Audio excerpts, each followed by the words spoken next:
Quando a vida faz nascer um mês de outubro, eu descubro uma graça bem maior, que me faz voltar no tempo e ser menino, ao som do sino, ver a vida amanhecer, ver o povo em procissão tomando as ruas, anunciando que é sírio outra vez, que a rainha da Amazônia vem chegando, vem navegando pelas ruas de Belém. Corda que avança, o corpo cansa, só pra alma descansar. E meu olhar chorando ao ver o teu olhar em mim, tão pequenina na berlinda, segues a recolher flores e amores que o teu povo quer te dar. Ó Virgem Santa, teu povo canta. Senhora de Nazaré, tu és rainha e tens no manto as cores do açaí. Soberana e tão humana, tão mulher, tão mãe de Deus, nossa raça, nosso sangue, descendência que acolheu o mistério encarnado, continuas revelando, e por isso hoje é sírio outra vez. Ó Virgem Santa, teu povo canta. Senhora de Nazaré, tu és rainha e tens no manto as cores do açaí. Ó Virgem Santa, teu povo canta. Senhora de Nazaré, tu és rainha e tens no manto as cores do açaí. Quando a vida faz nascer um mês de outubro. Muito boa noite, estamos começando mais um programa Direção Espiritual. Hoje já em clima de Círio de Nazaré, esta grande festa que o povo da Amazônia realiza para receber Jesus menino pelos braços de Maria. Na música que eu fiz para Fafá de Belém, que se chama Eu Sou de Lá, tem um verso que diz isso: eu sou de lá onde o menino Deus se apressa para chegar.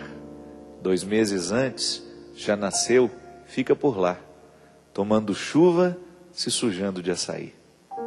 Uma maneira delicada de dizer que o Natal do paraense já começa em outubro, quando o povo da Amazônia se reúne em Belém do Pará. Belém é a capital da fé, para quem não sabe, para quem talvez nem tenha o desejo de conhecer a festa religiosa, mas é uma informação preciosa. O Círio de Nazaré é a maior procissão religiosa do mundo, que acontece em Belém.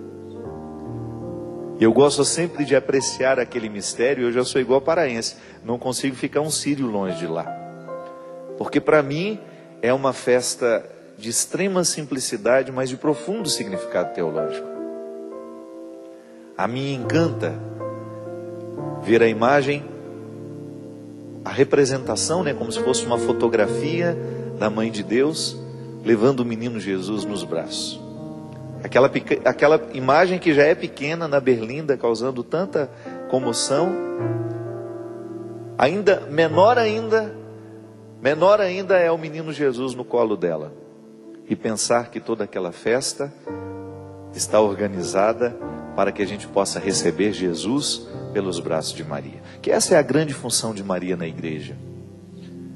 Maria é a primeira cristã, é a primeira pessoa que faz a experiência pessoal da santidade de seu filho.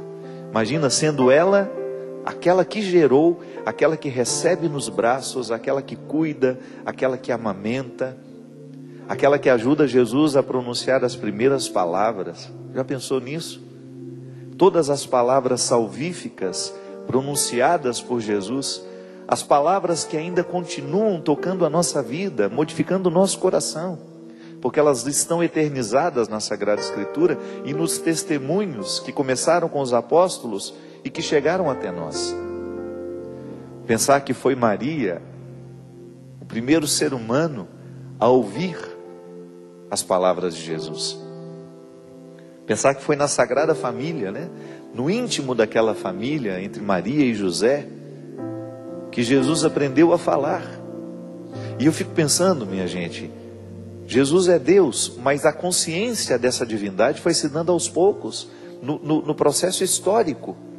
A igreja nos ensina isso de maneira sensata, né? É sensato pensar isso, que a divindade de Jesus, ela foi sendo percebida à medida em que ele crescia, em que ele ia assumindo a consciência de ser quem ele era. E pensar que Maria era aquela que humanamente guardava esse mistério junto com José. Ele é o Filho, ele é o Messias enviado. Maria é a guardiã deste primeiro segredo. Então é claro que na humanidade de Jesus, Maria influenciou. E eu gosto sempre de dizer isso.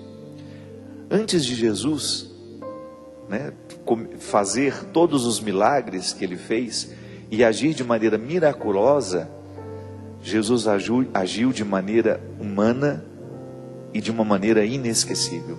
Jesus era um ser humano inesquecível. Não era porque era Deus, não. É porque a humanidade dele foi muito bem trabalhada, e eu tenho certeza que foi pela sensibilidade de Maria, pelos cuidados bem realizados, pela educação bonita que ela concedeu a ele.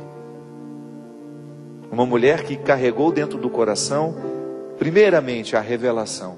Deus confiou a esta mulher o mistério da revelação, o mistério, o ponto alto da revelação de Deus na história, que é a encarnação do Verbo. É no seio de Maria que Jesus recebe a carne, que o Verbo recebe a carne e se torna, historicamente, esse Jesus que passou pelo mundo, que foi crucificado e que ressuscitou e que está na glória. O Círio de Nazaré é a festa que celebra o carinho que o povo da Amazônia tem pela Mãe de Deus, assim como em diversos lugares do mundo ela tem expressões e nomes diferentes, né?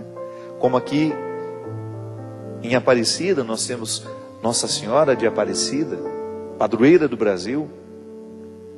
Nós temos em Belém do Pará Nossa Senhora de Nazaré, a Virgem que recebeu a divina missão de educar Jesus para que ele tivesse condições de viver humanamente falando, de maneira muito, muito aprimorada, muito harmoniosa, a divina missão de ser quem ele era. E muito em breve nós vamos começar o tempo do Advento. E o que é o Advento? O tempo da espera. A igreja é muito sábia em nos convidar a viver liturgicamente o preparo desse Círio, né? Desse Natal em Belém. Eles já recebem Jesus antecipadamente. 2 meses antes, ele já chegou, já está por lá, já está fazendo festa, já está entre o povo paraense. E nós vamos viver essa mística contemplando o Advento, vivendo a espera operante. Esse termo é um termo de Moltmann, um teólogo inclusive evangélico, que refletiu com muita sabedoria a escatologia, o conceito de esperança dentro da escatologia. O que é espera esperante, minha gente? É a gente se preparar fazendo alguma coisa. É esperar trabalhando, né? É como a gente receber uma visita. Alguém vai chegar na nossa casa e nós esperamos por essa visita. Como? Geralmente a gente faz uma faxina, né? A gente limpa bem os cômodos, a gente prepara, a gente deixa mais bonita, a gente vai lavar os lençóis. Enfim, a gente vai realizar alguns preparos que vão demonstrar o nosso carinho. Até mesmo cozinhando aquela comida que a gente sabe que a visita gosta.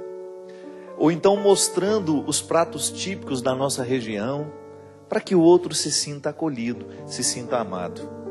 A liturgia do Advento, ela nos convida a preparar o nosso coração para que quando este menino Jesus chegar, ele tenha um espaço propício para crescer. O Salvador está chegando. Nós vamos receber este Salvador no nosso coração. Mas é muito interessante a gente identificar que se esse Jesus não amadurece dentro de nós, se ele não cresce conosco, nós corremos o risco de viver eternamente uma fé infantil, que não nos compromete. Não é? É muito fácil a gente viver um cristianismo sem comprometimento. Basta você não permitir que Jesus cresça. Basta você não dar a Ele os elementos para que a sua graça, atuando na sua humanidade, possa lhe encaminhar para uma fé madura, para compreender o significado pleno da salvação. Interessante que às vezes nós usamos uma linguagem muito imprecisa. Às vezes a gente cria um discurso equivocado, né? Por exemplo, quando nós dizemos que Jesus morreu para nos salvar. É certo dizer, não tem nenhum problema você dizer que a morte de Jesus nos salva, nos resgata do pecado de Adão.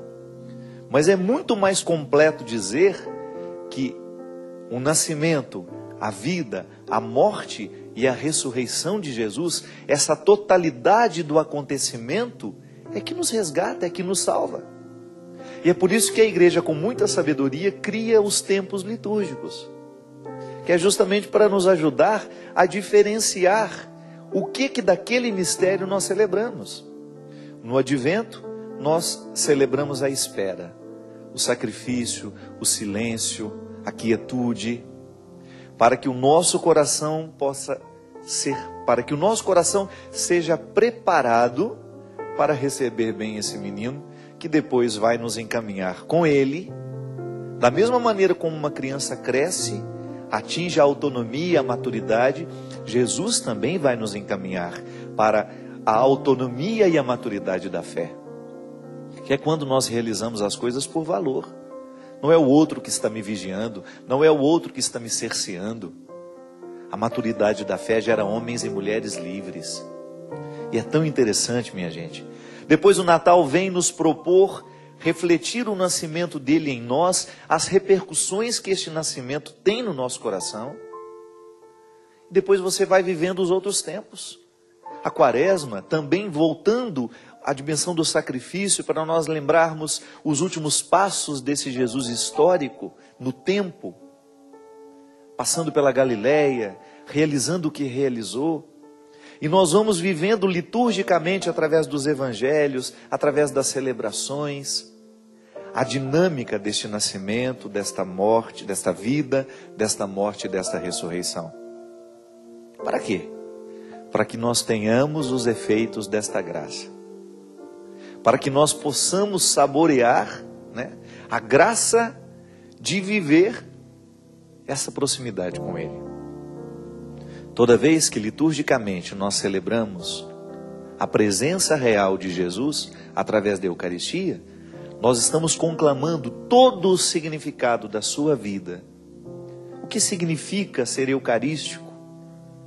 Quando eu comungo o corpo e o sangue de Cristo, eu me configuro com Ele, eu me responsabilizo, eu me comprometo. Eu sempre gosto de dizer isso, que quando a gente está comungando, nós estamos nos tornando um perigo, um bom perigo, porque nós estamos assumindo dele a profecia, a dimensão profética da vida, de você ser capaz, por causa da Eucaristia vivida e experimentada, comungada, de você se tornar um profeta nos dias de hoje, de você não ficar calado diante das injustiças, de você não ficar calado diante da mentira, do ódio, de você tomar um posicionamento amoroso, de fazer com que o Evangelho seja cada vez mais vivido, experimentado, concretizado dentro da sociedade.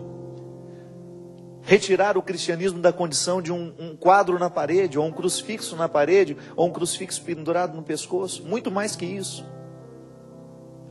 É o comprometimento que essa nossa experiência de Jesus nos traz. E é por isso que o Círio de Nazaré, ao colocar essa mulher com esse menino nos braços, andando pelas ruas de Belém, nos recorda que é preciso receber esse menino no colo também. E que ela, a primeira agraciada, a primeira cristã da história, aquela que primeiro experimentou os gestos salvíficos de Jesus, isso é muito bonito de pensar, minha gente. Ao amamentar esse menino, ao conduzi-lo, ao educá-lo, ao ensinar para ele as primeiras palavras, as palavras que depois seriam palavras de salvação na nossa vida, que continuam ainda registradas nos evangelhos. Maria foi a primeira que ouviu tudo isso. No contexto da Sagrada Família, já dizia. As palavras benditas de Jesus. Aí é o papel dessa mulher. Por isso tanto respeito.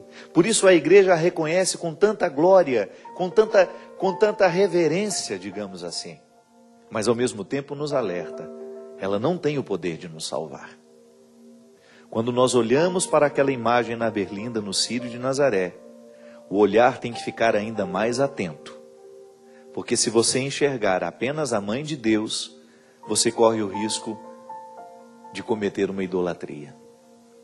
Repare bem que no colo daquela imagem existe um menino. E é esse o Salvador. O Círio é a festa que comemora justamente a chegada do menino pelos braços da mãe. É pelos braços da mulher que o Filho nos é entregue. A participação humana no mistério da salvação. Maria, a legítima representante da condição humana no mistério da encarnação. Jesus chegando entre nós, é Natal. Para os paraenses já é Natal em outubro. Nós que apreciamos a cultura, ainda que você não tenha fé, do ponto de vista cultural, é a maior procissão do mundo. Você identificar que ali existe uma manifestação cheia de significados antropológicos que nos ajudam a compreender a fé. Eu sempre digo que o bom teólogo é aquele que tem um olhar constante na vida cultural do povo. Porque a teologia não pode estar dissociada da cultura. Nós compreendemos Deus a partir dos elementos culturais que nos constituem. E é por isso que a teologia será sempre geográfica também. Dependendo da cultura em que ali as pessoas foram criadas, da maneira... O que significa, por exemplo, a palavra pai dentro de uma cultura? Vai influenciar a maneira como nós nos relacionamos com Deus Pai.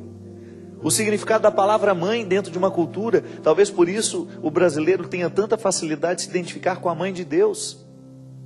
E porque temos essa facilidade de nos identificar com a mãe de Deus, maior tem de ser o nosso trabalho como teólogo para que isso não incorra numa idolatria. Para que a gente coloque Jesus e Maria nos devidos lugares. Porque Maria também não fica satisfeita quando, a partir de uma devoção, o Cristo é esquecido. Não podemos. E a mim, no Círio de Nazaré, não existe essa confusão. Para mim não existe. Pode existir para outro. Para mim não. Quando eu vejo aquela imagem passeando pelas ruas de Belém, a alegria e a emoção provocada é um povo agradecendo. Obrigado, mãe, pelo presente que a senhora nos traz. Da mesma maneira como a nossa mãe nos comove tantas vezes com os presentes que nos deu. Você deve ter tido uma relação muito estreita com sua mãe. É provável que você tenha vivido que boa parte das suas alegrias, das generosidades que a vida lhe proporcionou, lhe tenham chegado pelas mãos da mãe. Então ali, na noite do Natal, o que nós agradecemos? É o contexto da Sagrada Família, é a generosidade de Maria, de José, de oferecer ao mundo, de sacrificarem as suas vidas. A gente sabe o perrengue que eles passaram. Nós sabemos como foi difícil para eles assumirem aquela missão. Maria, sendo a depositária do mistério, né? Ela foi a primeira a conhecer o mistério. Vai ser assim. Será assim que Deus chegará ao mundo. Imagina a responsabilidade dela. Será a partir do meu ventre que Deus entrará para a história de maneira definitiva. O ponto alto da revelação passará por mim. E depois ter de conversar com o noivo dela para que ele pudesse entender o que se daria com ela. Os mistérios da encarnação, minha gente, passam pelos sofrimentos particulares de Maria e José. Talvez a gente nunca tenha pensado nisso. Mas toda vez que você se aproxima da Eucaristia, toda vez que você se aproxima do seu Salvador, você tem de lembrar que esta Eucaristia de hoje, comungada hoje, passou pela humanidade de Maria, passou pela humanidade de José. E por isso a igreja os reconhece como parte fundamental nesta revelação de Deus na história. Vamos viver esse advento assim. Nós queremos cada vez mais aprofundar o nosso conhecimento deste mistério. Nós não queremos viver uma fé infantil.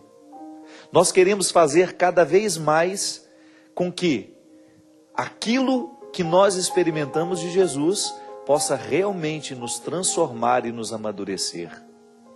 Para que a gente possa rezar do jeito certo, né? Para que a gente tenha condições de pedir a Deus, dando a Ele tudo aquilo que a gente pede a Deus, para dar a Ele a liberdade de nos conceder aquilo que realmente nós precisamos. Deus nos ama, e porque nos ama, nem sempre vai nos dar aquilo que a gente quer.